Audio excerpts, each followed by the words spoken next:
Hi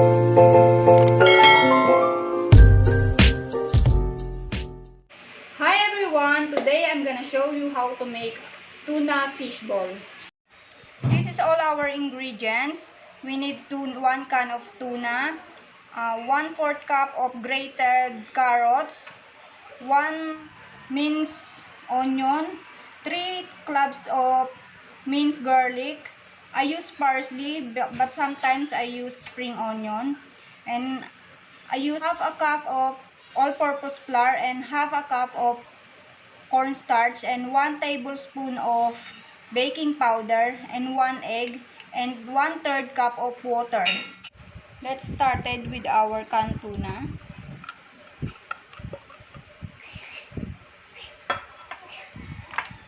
Then we put our grated carrots,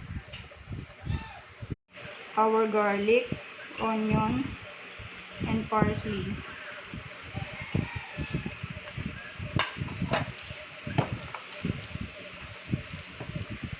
Just mix until well combined.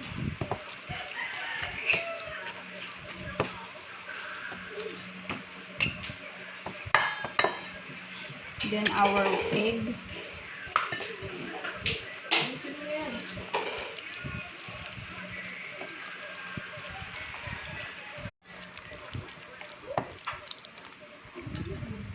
Salt and pepper to taste.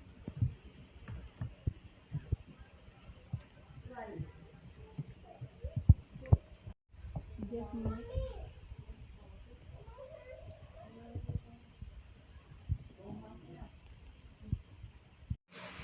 Then we put our cornstarch and our all-purpose flour and our baking powder.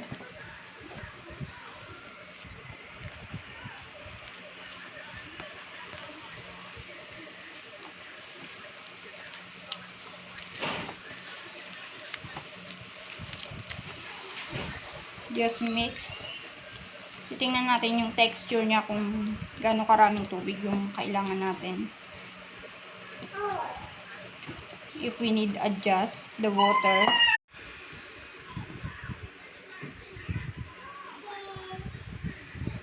And then we put our water gradually. Pag masyado siyang pag masyado siyang matubig, mahirap siyang buuin. Mahirap siyang ibilog. Dahil gagamit lang tayo ng kutsara pangbilog nito. Nagamit ko ay kalahati lang ng 1/3 cup of water. Just have a mix. Hindi ko na ubos yung 1/3 cup of water. Ito na po yung texture ng ating tuna fish ball. It's perfect texture. Painit po muna tayo ng oil. Pag medyo mainit na po,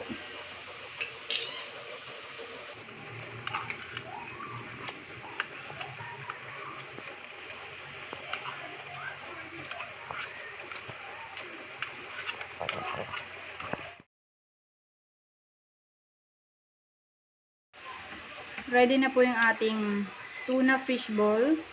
Lagay po muna natin siya sa paper towel para ma-drain po yung excess oil niya. Repeat lang po tayo sa remaining mixture ng ating fish ball. Ang ating tuna fish ball.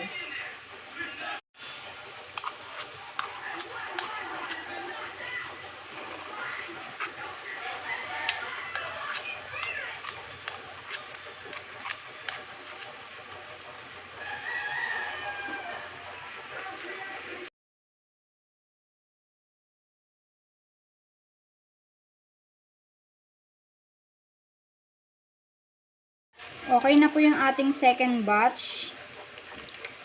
Then again, put natin siya sa paper towel.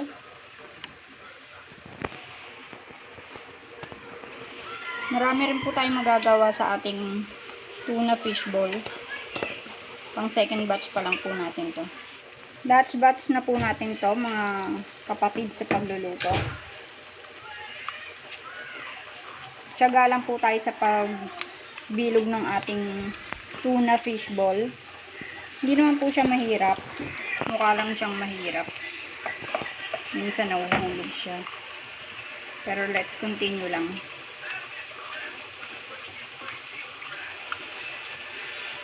Kasi kusa naman po siyang bibilog dahil meron po tayong baking powder na inilagay. Kusa po siyang aalsa pag nainitan na po siya.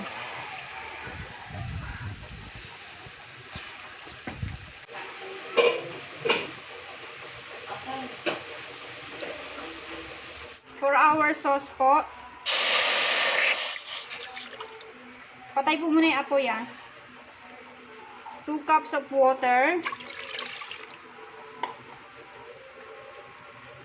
2 tablespoons of soy sauce,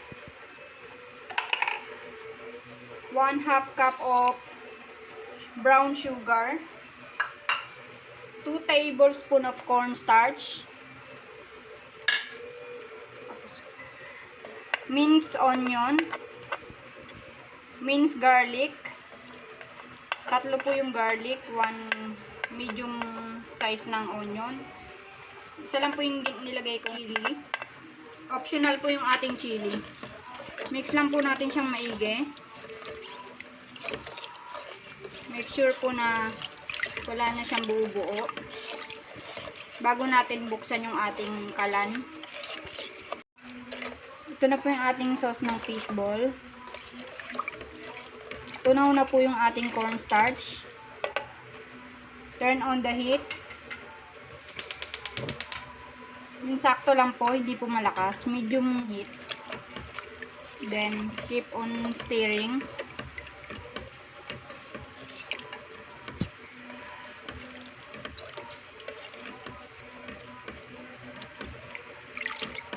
Keep on stirring until lumapot yung ating sauce, until thicken.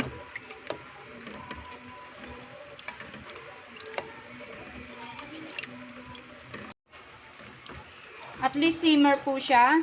Okay na po yung ating sauce. Okay na po yung texture nito.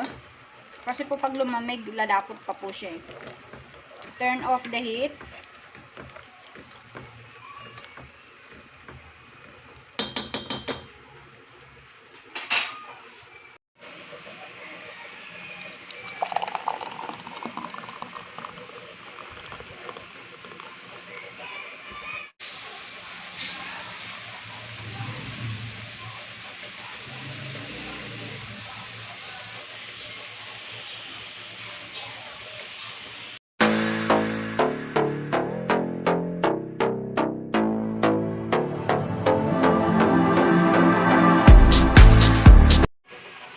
Our fishball and our sauce. Thank you for watching. Hope you like this video.